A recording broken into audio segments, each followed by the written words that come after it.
দিনহাটায় ভারত ও বাংলাদেশ সীমান্তে উদ্ধার মর্টারের গোলা। ৭১ যুদ্ধে এই গোলা ছুড়েছিল পাকিস্তানি সেনা, কারণ ভারত তখন মুক্তিযোদ্ধাদের পাশে। ভারতীয় জওয়ানরা জীবন দিয়ে লড়েছিলেন। সেসব ইতিহাস বলে বাংলাদেশে এখন ভারত বিদ্বেষ এবং অকৃতজ্ঞতা।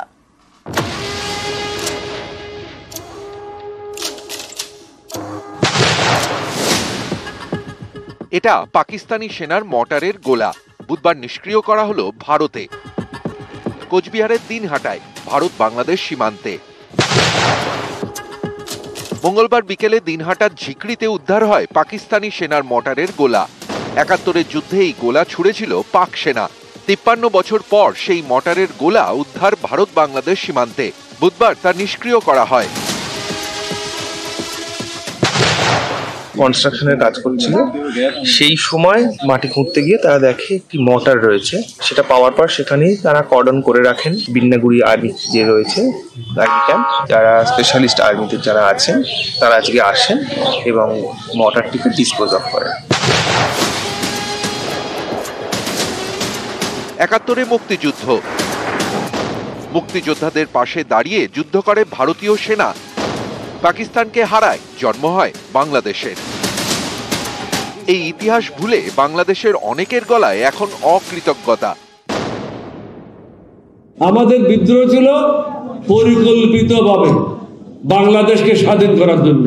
ভারত আমাদেরকে গোলা বারুদ দিয়ে সাহায্য করেছে। এই সাহায্যের পিছনে তাদের একটা অন্তর্নিহিত উদ্দেশ্য ছিল। সেই উদ্দেশ্যটা কি? পাকিস্তানকে দুই টুকরা করা, দুর্বল করা। এটা নেহেরু ডক্টরেট ছিল। সুতরাং আমাদের ছিল বাংলাদেশকে স্বাধীন করা, তাদের কাজ ছিল পাকিস্তানকে দুই ভাগ করা। মুক্তিযুদ্ধে আমি ছিলাম। ২ টুকরো করবে না ৩ টুকরো করবে সে ব্যাপারে তো ইন্দিরা গান্ধী কিছু বলেননি। ২ টুকরো করে তাহলে তো আমরাই এই ইস্ট পাকিস্তানকে নিয়ে নিতে পারতাম, আমাদের পশ্চিমবঙ্গের সঙ্গে তাকে মিলিয়ে দিতে পারে, ভারতবর্ষের সঙ্গেও।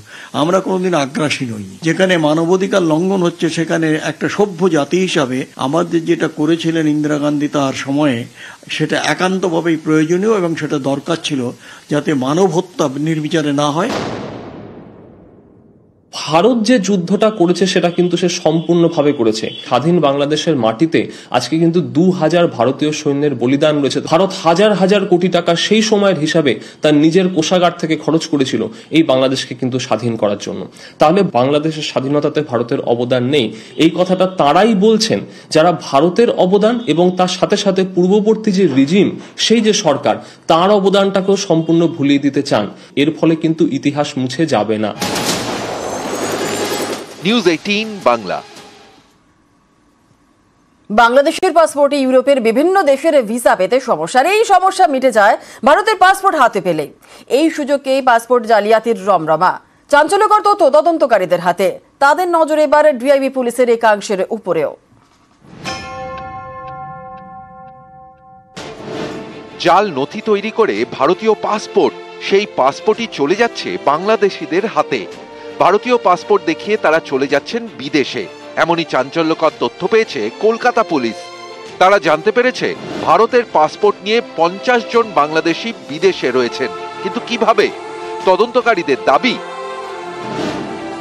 বাংলাদেশের পাসপোর্টে বিভিন্ন দেশের ভিসা পেতে সমস্যা হয়, বিশেষ করে ইউরোপের বিভিন্ন দেশের ভিসা পেতে সমস্যা হয়। ভারতের পাসপোর্ট হাতে পেলে এই সমস্যা মিটে যায়। এই সুযোগেই জাল ছড়ায় পাসপোর্ট জালিয়াতি চক্র। বাংলাদেশিদের একটা খুব বড় অংশ রয়েছেন যারা বরাবরই বিদেশে থাকেন এবং বিদেশে তারা কাজকর্ম করেন, দেশে তারা রেমিট্যান্স পাঠান, টাকা পাঠান। বাংলাদেশের অর্থনীতিরও একটা খুব বড় ভিত্তি হচ্ছে এই বিদেশে থাকা বাংলাদেশিদের পাঠানো অর্থ বা রেমিট্যান্স। বাংলাদেশে যে পরিস্থিতির সৃষ্টি হয়েছে তার ফলে বাংলাদেশিরা কিন্তু এখন বেশিরভাগ যে উন্নত দেশগুলি, সেই দেশগুলিতে তাদের ভিসা এখন অ্যালাউ করা হচ্ছে না। এর ফলে যেটা হচ্ছে, ভারতের মতো একটি দেশে সেখানে বিভিন্ন দুষ্টচক্র সক্রিয় হয়ে উঠেছে, যাদের মাধ্যমে বাংলাদেশিরা ফেক পাসপোর্ট তৈরি করে সেই পাসপোর্ট ব্যবহার করে তারা কিন্তু অন্যান্য দেশে সফর করছেন। ডাক বিভাগ এবং পাসপোর্ট অফিসের একজন করে অস্থায়ী কর্মীকে ইতিমধ্যেই গ্রেফতার করেছে পুলিশ। এবার তদন্তকারীদের নজর ডিআইবির একাংশের উপর। পাসপোর্ট দেওয়ার আগে ভেরিফিকেশন হয়। আবেদনকারীর বাড়িতে ভেরিফিকেশনে যান ডিআইবির গোয়েন্দারা। অভিযোগ, জেলায় ডিআইবি অফিসের একাংশের যোগসাজশেই বেআইনি কাজ হয়। ফিজিক্যাল ভেরিফিকেশন ছাড়াই পাসপোর্টের ছাড়পত্র দিয়ে দেওয়া হয় বলে অভিযোগ। তাই পুলিশের নজর এবার গোয়েন্দায়। তদন্তকারীদের দাবি, এখনো পর্যন্ত ৩,০০০-এর বেশি পাসপোর্ট উদ্ধার হয়েছে কলকাতা থেকে। ৪ জনকে গ্রেফতারও করেছে পুলিশ। চক্রের পান্ডা সমরেশ বিশ্বাস, তাকে জেরা করে আরও একজনের হদিশ মেলে। মঙ্গলবার রাতে বেহালার পর্ণশ্রী থেকে দীপঙ্কর দাস নামে একজনকে গ্রেফতার করেছে পুলিশ। বাজেয়াপ্ত করা হয়েছে প্রচুর নথি এবং কম্পিউটার। ধৃত দীপঙ্কর দাসের আরেক ঠিকানা হরিদেবপুর থেকে উদ্ধার হয়েছে নথি। 5 জন অ্যারেস্ট হয়েছে। 5ম জন যিনি, তাকে আজকে প্রোডাকশন হয়েছে। তার কাছ থেকে হিউজ সিজার আছে, তার মধ্যে প্রিন্টার থেকে শুরু করে কিছু ফেক ডকুমেন্টও আমরা পেয়েছি। কোর্ট 8 দিন অর্থাৎ 26/12 অবধি পুলিশ কাস্টাডি গ্রান্ট করেছে। নিউজ 18 বাংলা। বাংলায় কথা বললে বাংলাদেশ হয়ে যাবে। মেট্রো রেলের কর্মীর বিরুদ্ধে এমনই চাঞ্চল্যকর অভিযোগ যাত্রীর। হাওড়ার গোলাবাড়ি থানায় অভিযোগ দায়ের করেছেন হুগলির এক যুবক। এদিকে পেমেন্ট অ্যাপের অডিও বাংলা হওয়ায় আসানসোলে রবিবার রাতেই আক্রান্ত হন ব্যবসায়ী। 3 দিন পরেও কাউকে ধরতেই পারেনি পুলিশ।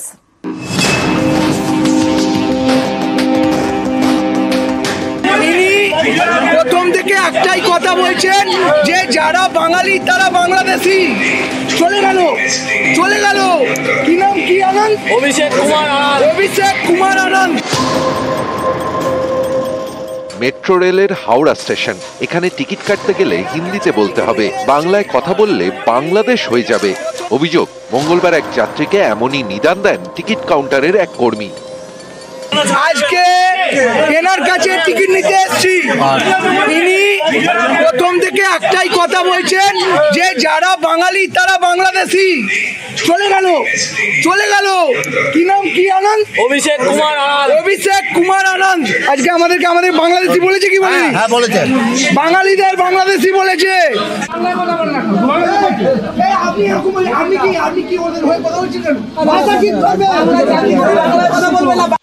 বুধবার সন্ধ্যায় হাওড়ার গোলাবাড়ি থানায় এ নিয়ে অভিযোগ দায়ের করেছেন যাত্রী হুগলির যুবক রামেশ্বর হালদার। এ নিয়ে পুলিশ তদন্ত শুরু করার আগেই মেট্রো রেল কর্তৃপক্ষ তাদের কর্মীকে ক্লিন চিট দিয়ে দিয়েছে।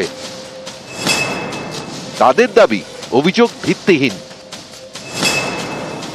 সিসি ক্যামেরার ফুটেজ থেকে আপত্তিকর কিছু মেলেনি। টিকিট কাউন্টারের কর্মী অভিষেক কুমার আনন্দের কাজের রেকর্ড ভালো, তাই কোনো ব্যবস্থা নেওয়া হচ্ছে না। মেট্রো রেলের কাছে কোনো লিখিত অভিযোগও জমা পড়েনি।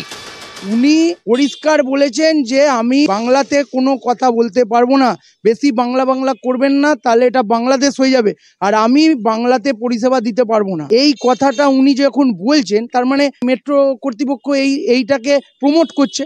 এটার দায় তাহলে মেট্রো কর্তৃপক্ষকে নিতে হবে। প্রত্যেকটা বাঙালি জাতির মানুষকে আক্রমণ করেছে, ডিনাই করেছে, এটা জানা কথা। তাই আমরা প্রশাসনের কাছে এসেছি, মেট্রো কর্তৃপক্ষ আমাকে আর ওনাকে ওনাকে বসিয়ে কথা বলুক। তারপর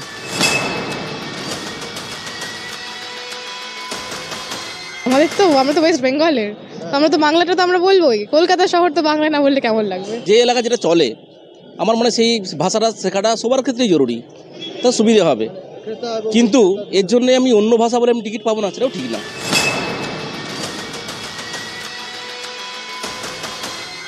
রবিবার রাতে আসানসোলের রূপনারায়ণপুরে আক্রান্ত হন বাঙালি ব্যবসায়ী অনুপ মাঝি। তার দোকানের পেমেন্ট অ্যাপের অডিওয়ে বাংলা সেট করা ছিল। অভিযোগ, বাংলা অডিও শুনে চটে যান 3 অবাঙালি যুবক। দোকানদারকে বেধড়ক মারধর করেন। তার চোয়াল ফাটিয়ে দেওয়া হয়। সোম মঙ্গলের মতো বুধবার তিনি দোকান খোলেননি। রবিবারের ঘটনায় এলাকায় আতঙ্ক ছড়িয়েছে। তা সত্ত্বেও অনেক দোকানদার পেমেন্ট অ্যাপের অডিও বাংলায় রেখেছেন। শেষ ট্রানজাকশন হলো 88 টাকা। আমার জমি, আমার রাজ্য, আমার রাজ্যের মুখ্যমন্ত্রী বাঙালি, আমার তো ভয় লাগার তো কথা না, তাই জন্যই বাংলাই রেখেছি। বাংলা ভাষাটাকে আরো চর্চার মধ্যে সব প্রত্যেকটা মানুষ চর্চার মধ্যে না রাখলে এই আক্রান্ত আরো দিন দিন বাড়বে। আতঙ্ক এরকম হলে বারবার দিনকে দিন ছেলেগুলো বেড়ে যাবে, আর কিছু না। যাকে পারবে তাকে মারবে। আজ এই দোকানদারকে মারছে, কালকে এই দোকানদারকে মারবে, আরো কেউ কিছু বললে এসে মারধর করবে। পশ্চিম বর্ধমানের আসানসোল শিল্পাঞ্চল এলাকা, অবাঙালির সংখ্যা প্রচুর। তাই বলে বাংলা ভাষার জন্য এই বাংলায় কেন বাঙালিকে আক্রান্ত হতে হবে, এ প্রশ্ন অনেকেরই। রবিবার রাতের এই ঘটনায় বুধবার পর্যন্ত কাউকে গ্রেফতার করতে পারেনি পুলিশ। এ নিয়েও অনেকে প্রশ্ন তুলছেন। নিউজ 18 বাংলা।